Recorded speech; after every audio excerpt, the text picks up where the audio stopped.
మెదక్ జిల్లా శివంపేట మండలంలో ధాన్యం కొనుగోళ్లు మిల్లులకు తరలింపు ప్రక్రియను వేగవంతం చేసేందుకు రెవెన్యూ అధికారులు క్షేత్రస్థాయిలో పర్యటిస్తున్నారు.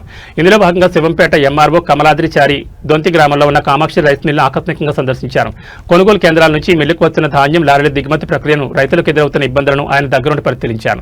రైతులకు ఎలాంటి ఇబ్బందులు కలగకుండా మిల్లుల వద్ద ధాన్యం దిగుమతులు సజావుగా సాగేలా చూసేందుకు ఎంఆర్ఓ కమలాద్రిచారి ఈ తనిఖీలు చేపట్టారు. మిల్లు వద్ద వేచి ఉన్న రైతులతో ఎంఆర్ఓ మాట్లాడారు. ధాన్యం అన్లోడింగ్ విషయంలో రైతులంతా ఓపికతో సమన్వయంతో వ్యవహరించాలని కోరారు. ఎలాంటి తొందరపాటు పడకుండా టోకెన్ల ఆధారంగా తమ క్రమసంఖ్య ప్రకారం వెళ్లాలని, దీనివల్ల ప్రక్రియ వేగంగా ముగుస్తుందని సూచించారు. అనంతరం కామాక్షి రైస్ మిల్ యాజమాన్యంతో మాట్లాడిన ఎంఆర్ఓ అన్నదాతలకు ఎలాంటి ఇబ్బందులు కలగకుండా చూసుకోవాల్సిన బాధ్యత మిల్లులపై ఉందన్నారు. ధాన్యం దిగుమతుల్లో జాప్యం చేయకుండా రైతులకు అవసరమైన కనీస వస్తువులు కల్పిస్తూ పూర్తి స్థాయిలో సహకరించాలని యాజమాన్యాన్ని ఆదేశించారు. కొనుగోలు కేంద్రాల నుంచి మిల్లులకు ధాన్యం తరలింపు, అన్లోడింగ్ ప్రక్రియను రెవెన్యూ మరియు సివిల్ సప్లై అధికారులు నిరంతరం పర్యవేక్షిస్తున్నారని, రైతులు ఎలాంటి ఆందోళనకు గురి కావద్దని ఎంఆర్ఓ కమలాద్రిచారి భరోసా ఇచ్చారు. ఎంఆర్ఓ పర్యటనతో దొంతి కామాక్షి రైస్ మిల్ వద్ద ధాన్యం దిగుమతి ప్రక్రియ ఊపందుకుంది. అధికారుల చొరవ పట్ల స్థానిక రైతులు హర్షం వ్యక్తం చేస్తున్నారు.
సీరియల్ ప్రకారం కాబట్టి నువ్వు నాకు వచ్చినావు, నీకన్నా ముందు వచ్చిన సీరియల్ కాదు కదా. ఈయనర్ అయితే నువ్వు రైతే కదా, అవకాశం నీకు ఎందుకు అందరికీ కూడా నీకు తొందర ప్రయారిటీ ఇస్తారు అవకాశం తొందర బట్టి. ఎందుకంటే మళ్ళీ ఇప్పుడు ఒక్కటి తేడా వచ్చినా మన పంచాయతీ అయితే కదా.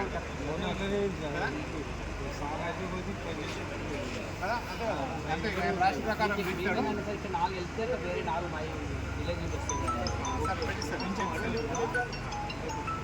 వాళ్ళ వస్తే వాళ్ళు ఇంటికమని వాళ్ళు నాకు